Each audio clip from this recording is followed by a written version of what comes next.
Hello, celestial citizens. I'm Britt Duffy Adkins, and welcome to Continuum. The universe is expanding, and so is the space industry. With all the new announcements, developments, and launches, it can be a lot to keep up with. So we're here to help. Whether you're a space enthusiast or just starting to look up at the stars, we're the outlet providing space news for everyone. Yes, flat earthers will call us fake news, and we wear that badge proudly. So without further ado, here's Continuum.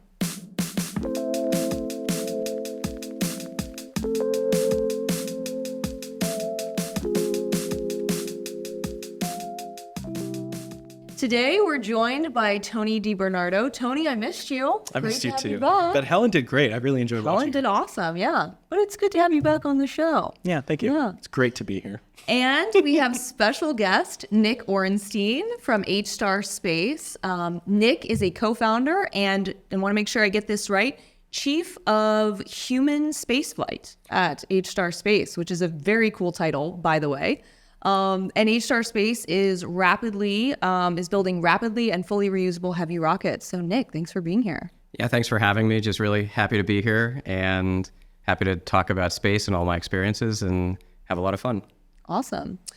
So I think we should probably jump right in with, why don't we tell people all about HStar? So what are you all working on and what inspired you to create this company, and how did you meet your co-founder? If you can remember all that. Comes a lot. Yeah, well, we were at an event last night that allowed us to really practice these things. So, just like all... Shout out to Lava. Shout out to Lava. Thanks for... Nick and I randomly ran into each other at Meet the VC, which is, and I'm using their words, speed dating for founders and VCs, which seems like a terrible liability. But anyway, moving on from that. Yeah, so fresh off the repetition of last night, I think we can do even better for the podcast. There you go. Get into a lot more details too. So what we're building at HStar is a heavy class spaceship and the rocket that goes with it. And by being so large, it allows us to take satellites to space and also people. And so the human space flight role that I have at HStar is based on a lot of the previous work that I've done. And we're really excited to be able to build a spaceship that can take people to space, which most of the other rockets out there can't. And we're really now at a point where that's the future of transportation. So what we're building is that future in a way that can serve people around the world. And not just here in America. We say that the H in HStar stands for humanity. So we're really building humanity's spaceship. And Okay, a question for you, and not to just strike at the heart, go too deep too fast, but you worked at SpaceX and you were responsible for some of their biggest milestones, like putting Spaceballs on the iPads in the Crew Dragon.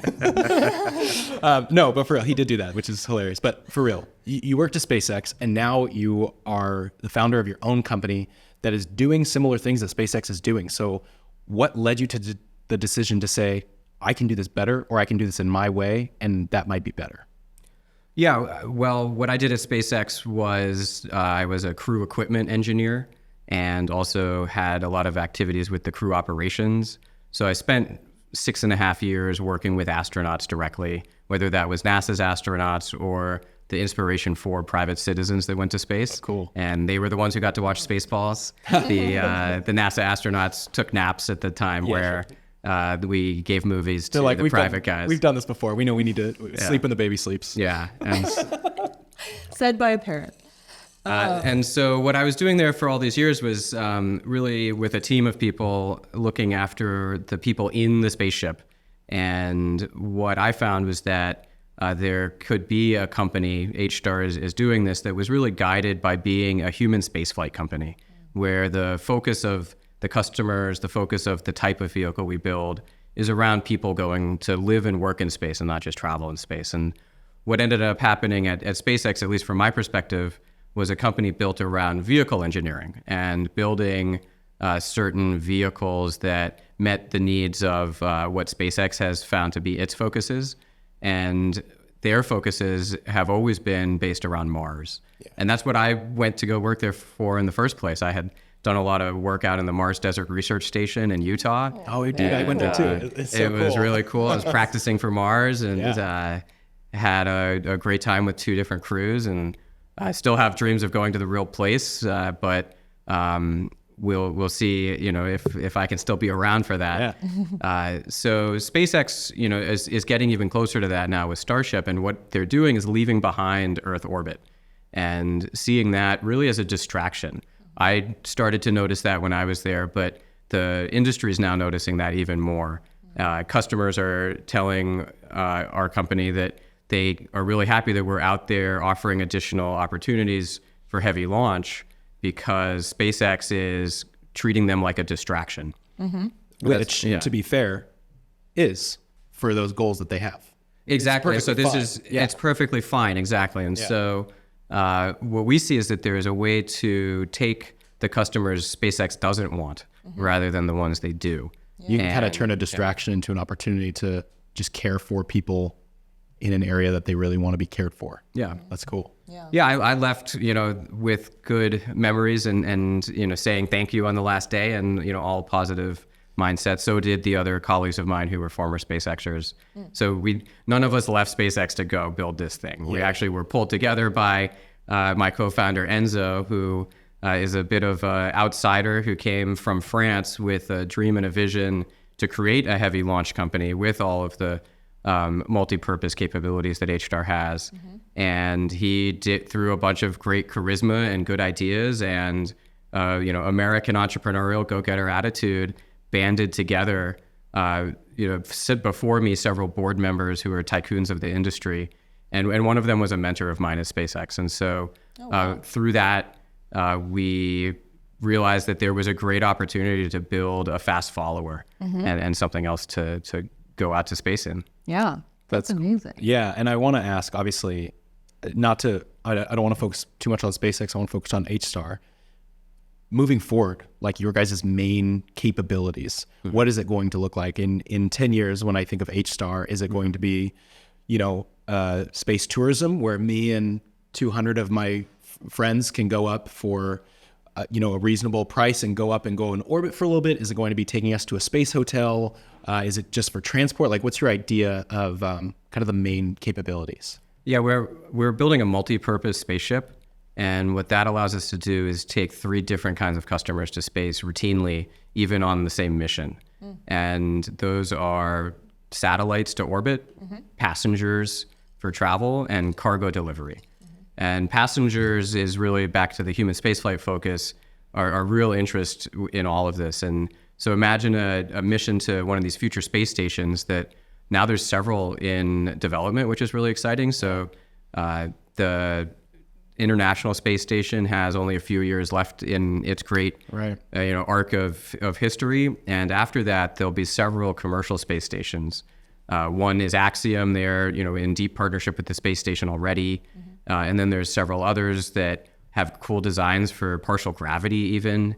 And so a lot of these like sci-fi ideas are becoming reality in the next 5 to 10 year time frame. And in that 5 to 10 year time frame, other companies that exist right now are going out to the moon and Mars and leaving behind this huge market in Earth orbit. And so what we see as a great opportunity is a spaceship that can take people to and from these space stations while also delivering satellites to orbit along the way. And so that helps cut costs because there's a cost sharing essentially between those kinds of customers. Yeah. And it also supports the growing market of both. Well, of course, right now, satellites is probably the number one way aerospace companies are keeping their companies, newer aerospace companies are keeping their company afloat, or launch companies, because, you see these transporter missions, they're taking up like 60 satellites at once and releasing them all. Obviously, that's happening right now. Human transport's not happening this second. So it feels necessary to be able to do that as well as humans. Yeah, and we have seen, as humans, that transportation is what connects us as humans around the world. And as new types of transportation come on board over the centuries, people are able to go and do more things and go to new places and, build businesses and families in new areas. And so, a few hundred years ago, that was ships and then trains and then last century, cars and airplanes. And now it's time for spaceships. And we're not the first spaceship, but there's not a spaceship like us that is really focusing on being the future of transportation really in Earth orbit, looking back to Earth. And in the future, we'll, sure, go on deeper into the solar system. But there's a great opportunity here at Earth for space to help Earth and humanity travel around. So I'm really curious too, because I think this is fascinating how you're talking about, kind of multiple different types of cargo, including human cargo, probably not the best way to phrase that. But anyway, so I really find that model quite interesting. So walk me through a little bit, like what is your total payload capacity on one of your vehicles? And then how do you see that split between like how many humans do you anticipate are going to go up on, one launch versus, split with, other payload and things like that? Sure. So in rocketry, there's 3 classes of rockets: small, medium, and heavy. And super heavy. Heavy, suppose, where, I'll stop. Starship likes to say tons and tons. We'll see tons and tons. They don't really know. So small, medium, and heavy. If we think of airplanes, small is like Cessna propeller planes. Yeah. Medium is like Embraer regional jets. Okay. And heavy is like a 737 or 777 big jumbo jet that can go across continents or oceans. Okay. The Falcon 9 that's been around for a long time, it's really a medium class rocket. And Starship from SpaceX is SpaceX disrupting themselves and building a heavy class rocket. There's a number of companies, hundreds even, in the last 3 or 5 years that have been funded that are small rockets, the Cessnas of the industry. And from a capability standpoint, the small rockets can take up to 1,000 kilograms or 1 ton, metric ton. The medium rockets can take up to 20 tons, and the heavy rockets are 20 and more. Okay. And so what we're building is one that's a 40-ton capability. So in the heavy class, but not tons and tons like others are trying to do at the screaming edge of physics, in order to basically get as far away to Mars as possible. Question. So on your website, one of the key points that you have on there is that you're going to be able to compete with people in your class, other companies in your class. But SpaceX already took down the cost a bunch. You are saying that you guys are going to be competitive in cost as well. So like, how does a new company do that? Do that. Yeah, do that. Sorry. Yeah, by coming at the right time in history. Every company that has the best potential to succeed also needs great timing. And we're at the 3rd phase of the commercial space industry. The first phase being 1980 to 2000 with the space shuttle and government contractors doing contractor work. The second phase was SpaceX and others, but mostly led by SpaceX, 2000 to 2020. And in my mind, it kind of ended with Demo 2, the first astronaut mission, of which I was part of. Cool. And the next phase, which I'm also part of, is, that was with Bob and Doug, is this future phase that's going to go on for 20 more years. And so the rockets of that exist right now are all rockets that were built using the end of the last phase's methods, customer base, mindsets, et cetera. And so far, the only one that's really being built for this next phase is Starship and HStar as a new entrant. And so the way that we're able to basically move into these new continued lower prices, or at least on par with what is offered right now, is through new supply chain revolutions that have happened that weren't available to companies in the last phase of the industry, because it's basically the result of that. So I'm not the only one who's left SpaceX and started a startup. And there are VCs that invest only in SpaceX alums. Did you know that? Really? There are, and there's websites that track all of us and how it's all going. Yes. Wow, it's true. And that's fun. So most of those friends of mine have started component companies and system level companies that are taking the things that they were doing down in Hawthorne and creating great businesses around them to go sell them to other people in the industry. Well, and I think like one of the things, and not to maybe give Elon too much credit over at SpaceX, of course it's a whole team of people, but I think it was really about showing people what's possible, right? So I think that was like, at least from an outsider's perspective, that's what SpaceX did really well, is they opened the door, they showed people what was possible, they gave people lots of different ideas, but they've also said like, Yeah, but that's not our direct mission. So somebody else needs to work on that. Somebody else needs to figure that out. So I think what's nice about it is that has also led to now this ecosystem of so many other startups coming in to kind of, pick up, the task in different areas. Right. Doing things that essentially now are also in textbooks. So the two engineers that are already working with me were classmates of mine at USC in the grad program for astronautical engineering. And what we were able to learn in school were things that back in phase one of the industry were state secrets. And now they're just in textbooks. And you go to college, and the undergrads, 18-year-olds are learning these things now. Yeah. And so the knowledge is out there. As you said, some of the is it possible questions have been answered. Yeah. And so now with a clean slate, HStar is able to pick the best of a new supply chain and a more efficient one. We're able to do things without all of the infrastructure and technical debt that the rocket companies from the last phase have that are trying to change their vehicles. And also through some of the new processes that are out there and choices of engines, by going to methane as a fuel, methane is also cheaper than RP1. And so even just operational costs are lower. Yeah. And so, with HStar specifically, I'm curious, you all are right now raising your Series A round.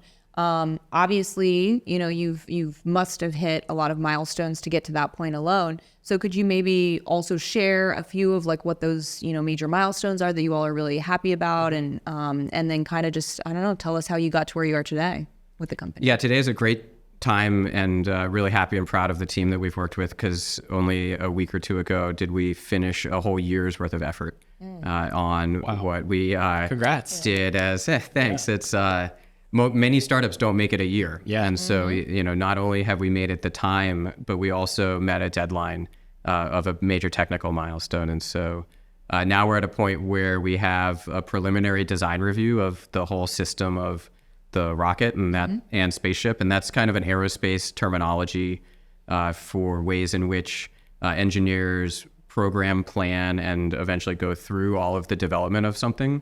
So the design review includes the actual design of the vehicle, but it also has manufacturing plans and testing plans and business type things as well. As well in there. And so finishing that was really the culmination of the seed round of the company. And we were able to do that scrappily in a tough financial year by essentially working for no salaries and, pinching pennies on travel trips and doing everything we could to really just focus on the engineering work to get to this point. Along the way, we, side to that, of course, we traveled around and captured interest from customers, got interest from investors who are going to come in for this Series A, and really built a brand out of the business as well. Yeah. I want to stop us real quick to thank our sponsor, Copper Moon Coffee. All of us are enjoying Copper Moon right now. Of course, thank you for coming on the show, and thank you for our sponsors, Copper Moon, and for providing us with caffeine. Also, if you haven't tried Copper Moon yet, it's amazing. It's amazing coffee. I say it every time. It's the What's best your coffee favorite flavor? Oh, Dark Sky. Really? I'm a dark coffee kind of guy. Okay, so I have to admit this. You made fun of me, but Southern Pecan is my favorite. Okay. Southern Pecan is it with some oat milk if you would like to sponsor us next. Yeah, oat milk is good. So I switched from Oatly to oat milk, although maybe I will cut this if Oatly wants to sponsor us. But oat milk is desperate. No gum, no fillers. It's like 3 ingredients. Oh, nice. So it's like the good for you oat milk. Milk and salt. Oh, yeah. Look at that. And like some of us are enjoying it more than others, I think. Tony definitely scoffed at the oat milk. No, I didn't. I don't know how you can like live in LA and not be into oat milk. Good thing I don't live in LA. Cheers. Anyway. Well, before we move too far away from coffee, I have a really good coffee in space story. Oh, nice. Oh. So I didn't know about Copper Moon at the time, so I couldn't send it. But you sent Lavazza, didn't you? No, and I think probably for not sharing free product placement, I won't name the names of the 3 or 4 different brands that we did send. But doing crew equipment for Dragon was a really fun opportunity to be the one who got to put together the things to live and work in space and choose things. Yeah, that's awesome. So by Inspiration 4, there were not many more things that we needed to develop because we had already done most of it for NASA for the first 3 NASA missions.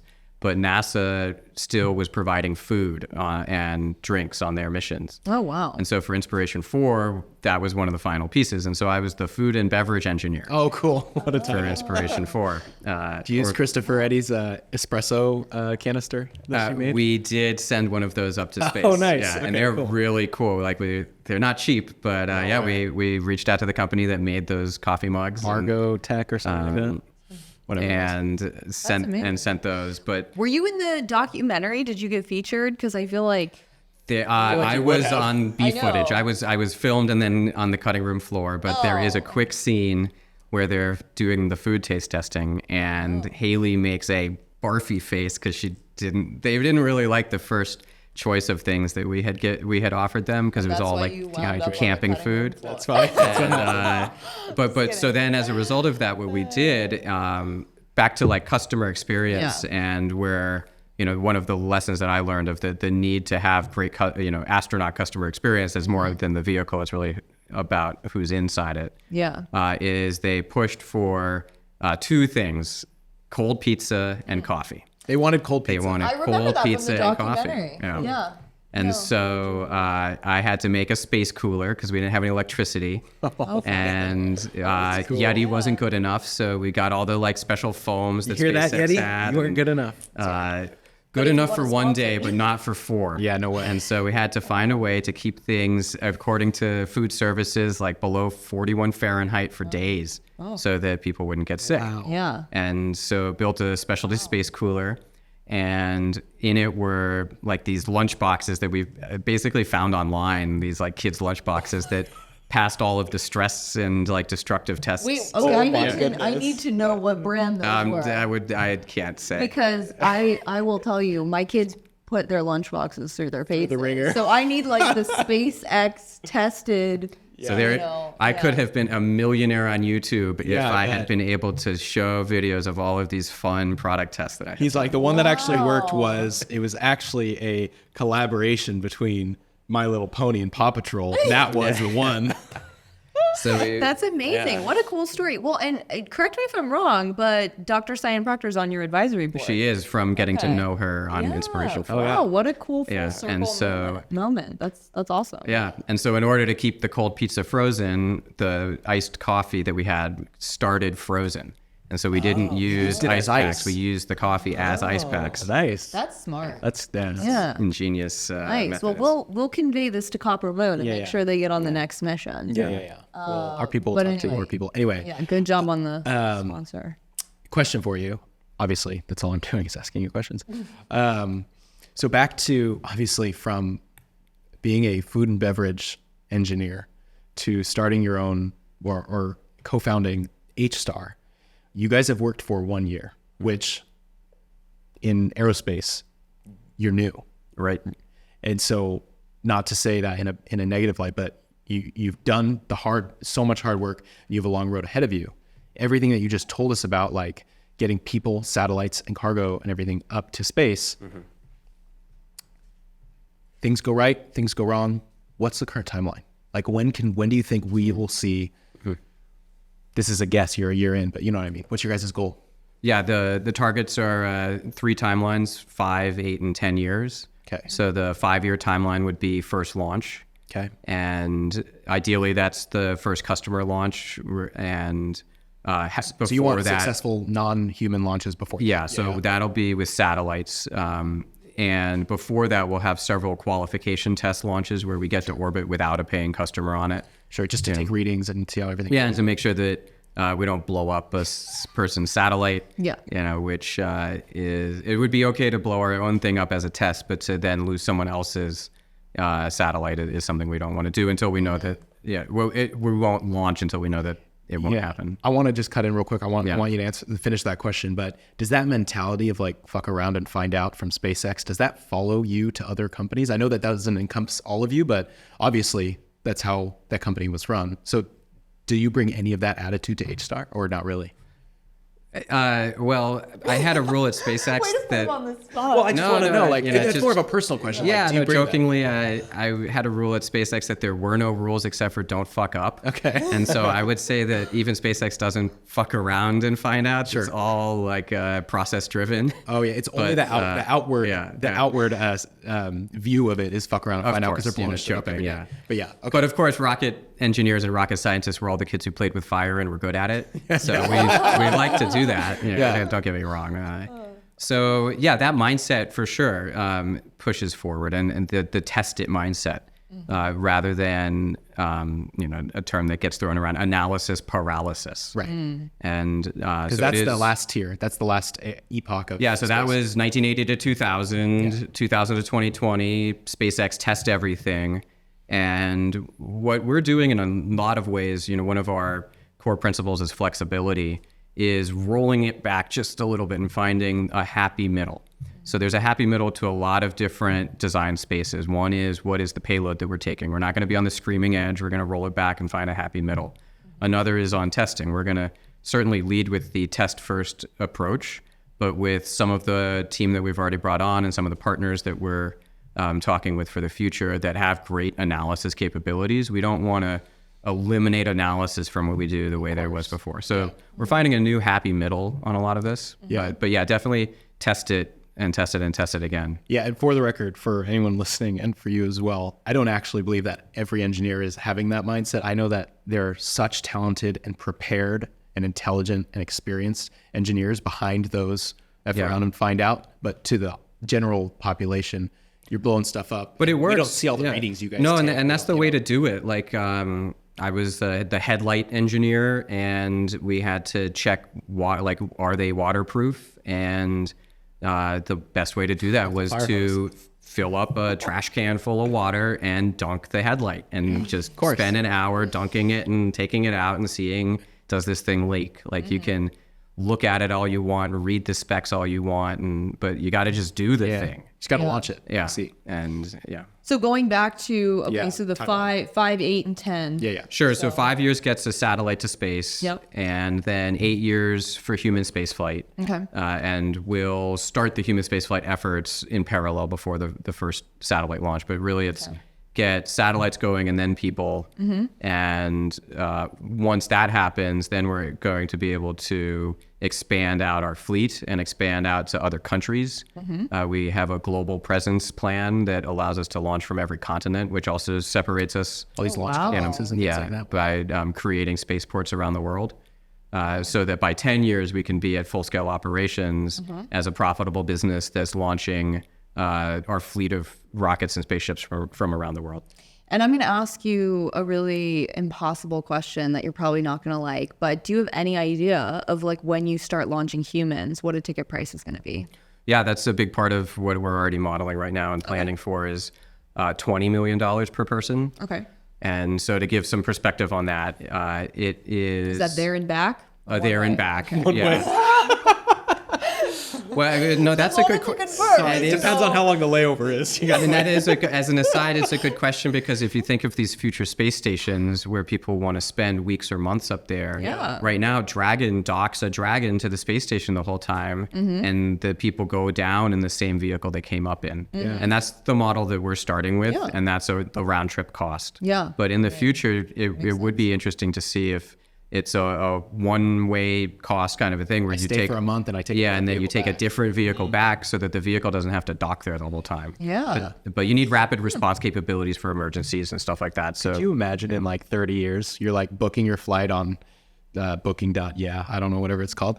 Booking.space. Booking.com, booking.space. And you're like, okay, I want to go to the Register that now. God. I know. I have like a 12-hour layover. I have a 12-hour layover on the Lunar Gateway, and I just can't afford to be there that long. I just got to go straight to the moon. So you're looking at like, I got to go to Expedia and see which one's. Yeah. My mind's going. Anyway. Okay. So. No, but that's actually like thinking out loud here. And I know this is going to sound terrible. And certainly I do not have the money to pay for that. But actually, that's a pretty fair price. I mean, to get a flight into space. What is it to now? a Like space 50? station? yeah, so now the going rate for Axiom missions is about $65 million. Okay. That includes some money to the International Space Station. I wanted to ask you. So that 8 to 10 year timeline, I'm saying 8 to 10 year because the FAA exists. Does that line up with Axiom and other space stations being ready to receive you guys? Yeah, exactly. So back to like this new phase of the industry, there's all of these companies that are either coming out with their next generation capabilities or startups that are funded that are developing their first capabilities that are all going to launch 5 to 8 years from now. Cool. And they are part of this growing marketplace that's going to take the satellite market time another order of magnitude larger in the next 5 years. And the passenger market is just beginning. It's really impossible to tell how large that'll get one day. And so yeah, we're the rocket and spaceship in parallel to all of this other growth. Again, while SpaceX and others go out to the moon and Mars for their own purposes, this huge infrastructure of an industry that's going through an industrial revolution doesn't have a rocket and spaceship for it to go to space. So we're launching all that global effort and with that global cooperation and focusing on them. I'm going to cut you off because I got a burning question here. Because sorry, Tony. I'm terrible about Don't this. cut me off my Copper Moon coffee. Yeah, Nicely done. You're fine. Nicely done. Burning methane and liquid oxygen. It's fun when we have like engineers on, right? Yes. It's so You can fun. actually joke and laugh. I know. Okay, so my question is, because obviously you guys are solving for a gap and a need, which I also want to jump more into that anyway, but on the sort of near LEO kind of market, right? But obviously once SpaceX, figures out how to get to the lunar surface, land Starship, get to Mars, similarly, right, it would be good to have multiple options in those places as well. So you talked about your 5, 8, and 10-year timeline. Do you have any plans for, obviously that's a very ambitious goal in and of itself, but afterwards to then kind of follow on and then open up into the lunar and Martian markets as well? Yeah, yes, we do. So I've talked a little bit about our core principles as a company. I'll kind of repeat them again. The ones I've already talked about are flexibility and cooperation. And the third is longevity. And so as a company, what we're able to do by building the vehicle that we're building is have longevity so that once we're ready for that market, which is beyond Earth orbit, we'll be able to do that. But we want to focus, really closely on what we're doing now in that first 10 years, because for any business, that's still a long amount of time. Yeah. But yeah, 10 years from now, once we find ourselves profitable, where our own, profits can create those developments to go to the moon, to go to Mars, to go to asteroids. Yeah. That's a big part of our long-term plan. And why do you think more people, because for such a long time, or I guess, I don't know, time's relative, but for a period of time, people were so focused on small launch vehicles. And obviously there was a ton of hype around that. So why do you think more people haven't been focused like you have? Because from an outsider's perspective, it seems like that's a much more attractive market to go after. And it gives you a lot more flexibility because you can do everything that small launch can do, but you can do it at a much greater scale and introduce, bringing humans on board as well. So yeah, why do you think more people haven't focused on that particular part of the market? Yeah, it had to do with the technology capabilities of a few years ago. This industrial revolution hadn't happened yet in the supply chain. It also had to do with a near-term desire to serve the customers that existed 5 or 8 years ago, really 8 years ago, which were universities coming on board with small CubeSats were new and exciting and still are exciting because they do great things. Right. But what hadn't come on board yet, which is now in place, are mega constellations of thousands of satellites and the proving that is a real thing. Yeah. And so a small rocket would take hundreds or thousands of launches to launch these constellations. A heavy rocket would take 10 launches. And so it's just a different value proposition to the constellations to get to their end user faster. Interesting. Then also by seeing the capabilities of something like Starship becoming viable, more people are now starting to design heavy payloads again. Yeah. And including some of our partners who are designing things that are 25-ton payloads. And so there's no way that even a Falcon 9 can launch that.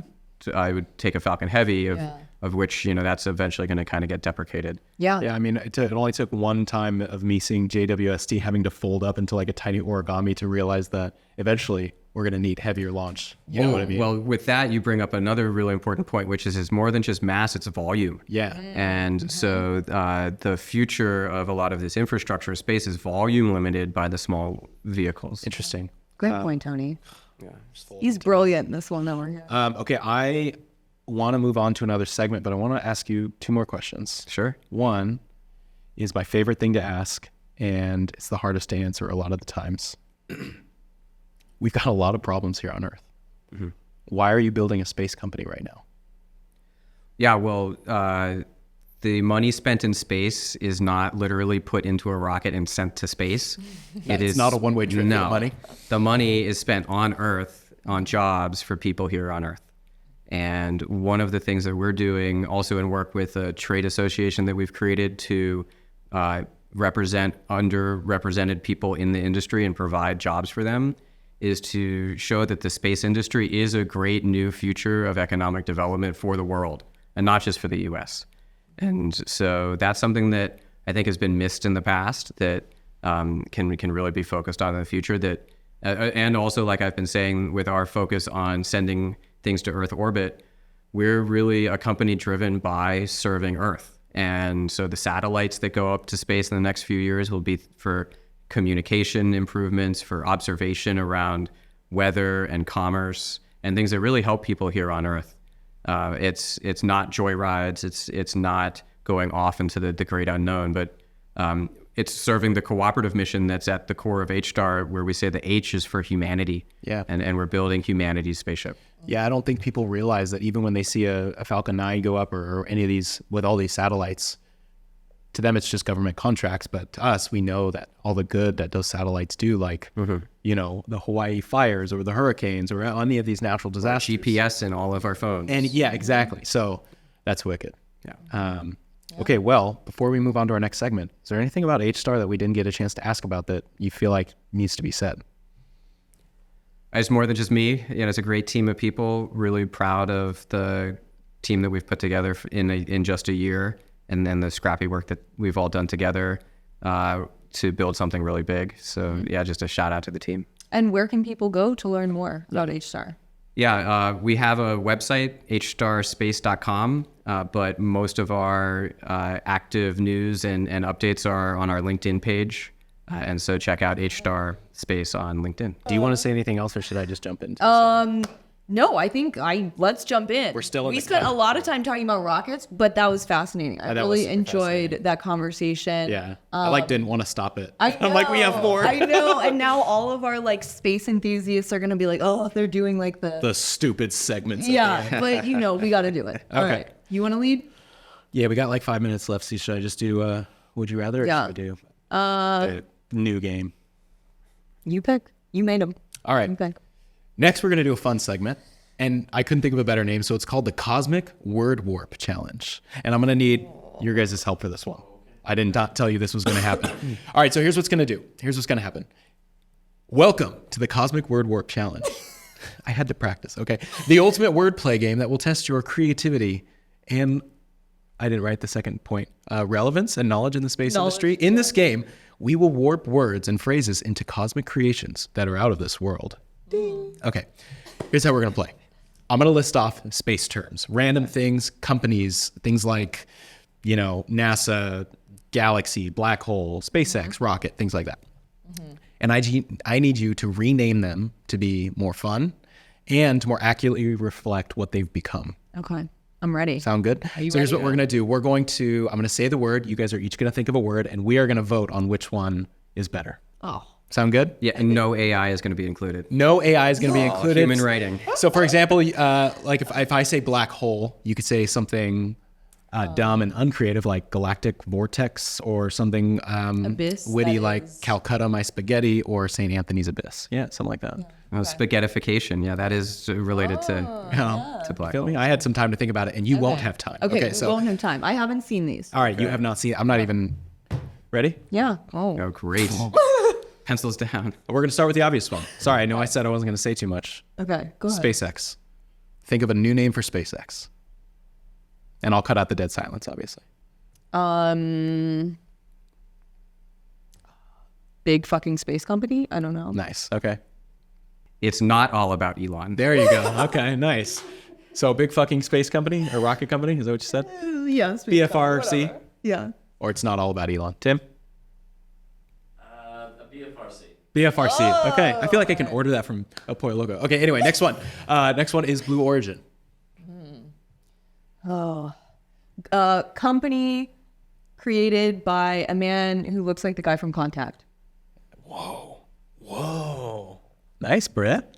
Too long to fit on the spreadsheet, but what about you?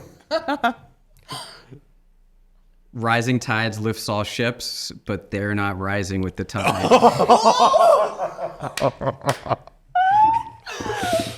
Okay. Yeah, it's gonna. Sorry, Tim. I'm gonna bypass the vote on that one. Wow. Wow, literally and figuratively. good. Okay, that was pretty good. All right, next one That's is Copper Moon.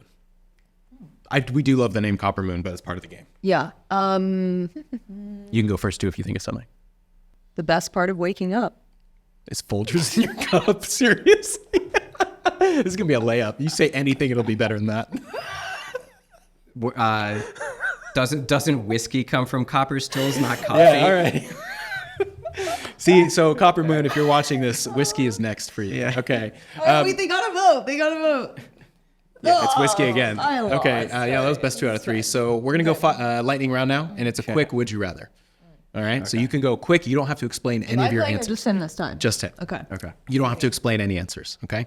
Would you rather go to the moon with a return ticket or Mars without one? Mars without one. Okay. Would you rather be the first to mine an asteroid or the first to sell one? Like as the miner with a pickaxe? Yeah. Yeah, put me on that. Yeah. Okay. Cool.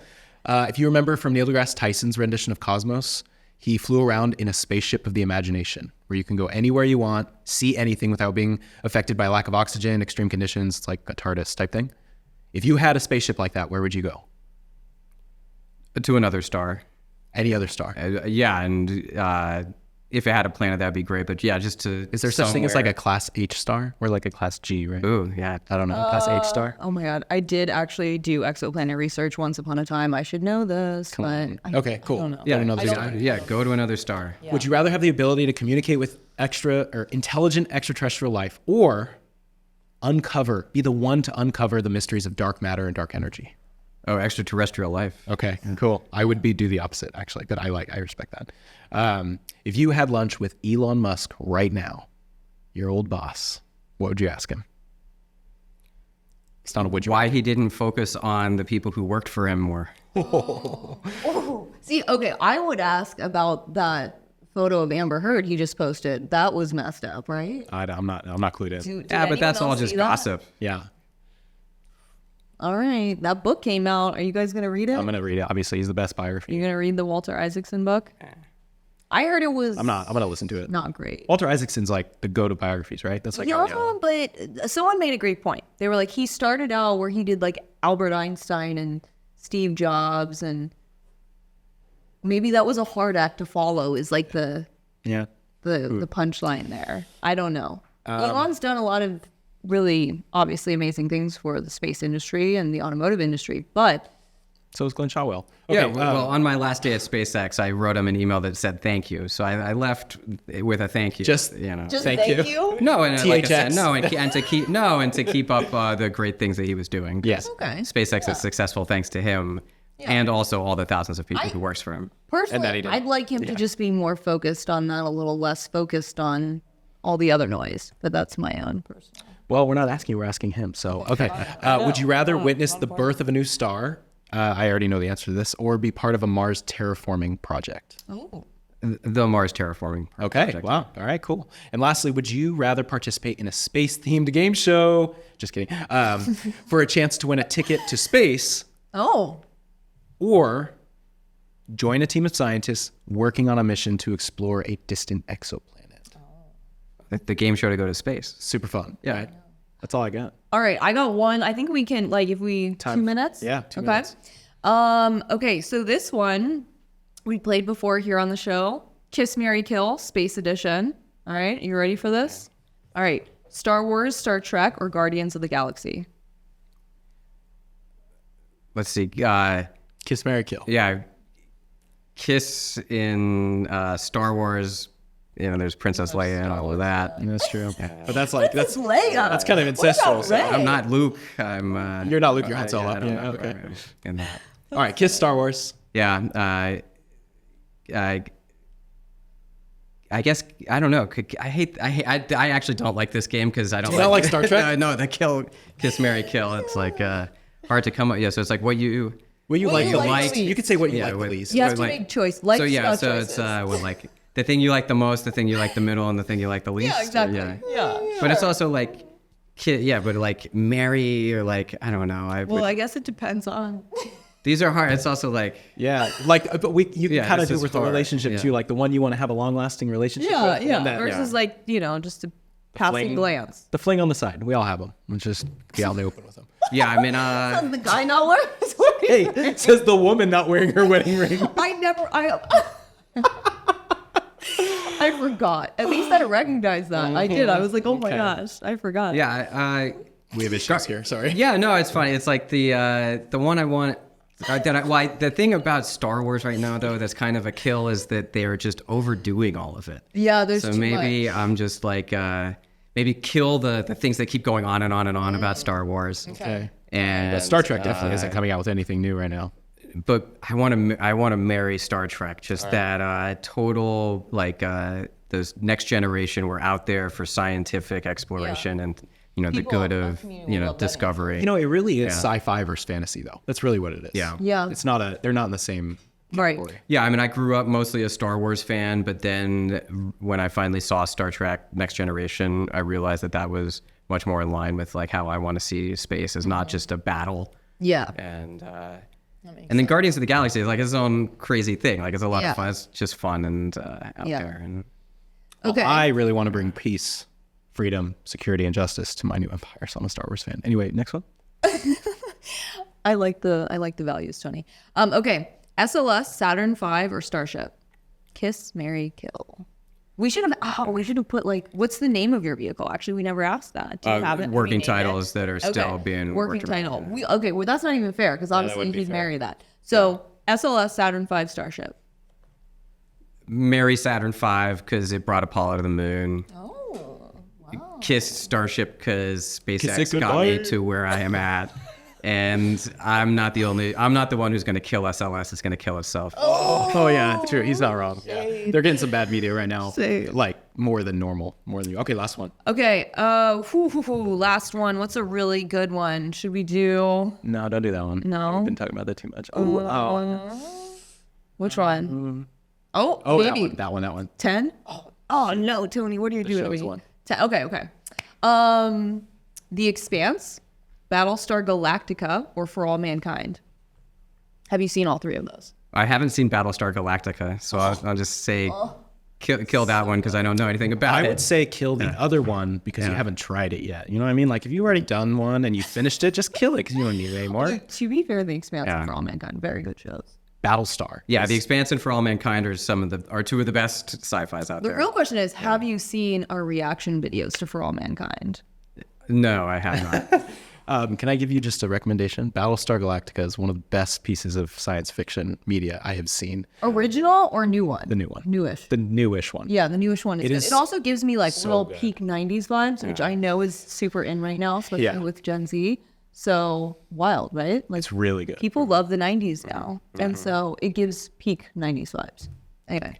Yeah, I think I'd kiss For All Mankind because it's still kind of ongoing, but marry The Expanse because it's the long-term relationship off into the other far expanse. Well, Nick, this was so fun. And I mean, we had a blast and it was so informative. Thanks for telling us all about HStar and yourself. Yeah, it was really fun sharing stories. Thanks for the opportunity to talk about HStar. And yeah, I look forward to talking more. Yeah, definitely. We will be keeping posted on your progress. Love to see it. Wishing you all the best. And one last shout out. Thank you so much to Copper Moon Coffee also for these sweet shirts that you can not should have brought you one. but Sorry. I did bring him one. Oh, nice. Yeah. If you guys want some coffee, make sure to either go, check out the link in the description below or go to coppermoon.com or coppermooncoffee.com and use our code Celestial20. It'll get you 20% off any coffee. Yeah. You can stock up on all your pumpkin spice needs this fall. Our other sponsors, Multiverse Media, Colorado School of Mines Space Resources Program, and Explore Mars. Thank you so much for making our show possible. And thanks, guys. Nick, thanks again. Yeah, keep looking up. All right. Keep looking it up. Bye, everyone. Bye.